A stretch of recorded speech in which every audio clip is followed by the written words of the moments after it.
15 চনত 58জন MLA চহী কৰিলে, 23জনে নকৰিলে, তেখেতে নেপালে। মোৰ ক্ষেত্ৰত আকৌ 20জনে চহী কৰিলে, 18জনে। 18জনেৰে আৰ বেছি, আৰ কোম্পানী মোক ভাঙি দিলে। অজন্তা নেওগ বাইদেউক CLP পাতিবলৈ কোন ঘূৰি ফুৰিছিলে? আপুনি মনত পেলাব কথাবিলাক। অসম বিধানসভাত বিধায়িনী দলৰ নেতা কোন হ'ব? দেৱব্ৰত শইকীয়া হ'ব নে অজন্তা নেওগ হ'ব? সিদ্ধান্ত কোনে ল'ব বিচাৰিছিলে?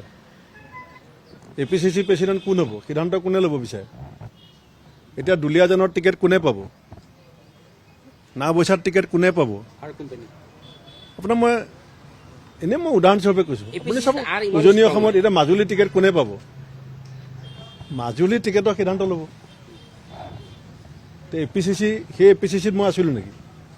মই সেই APCCত জইন কৰিছিলোঁ নেকি? মই মোৰ নেতাক কৈছোঁ ৰাতিপুৱা, এইটো মই আপোনালোকক কোৱা নাই যে মই APCCহে কৰিম, মই APCCৰ মুহাটো বহিম। মোক যদি APCCয়ে কয় যে পিৰাত বহা, পিৰাতো বহিম।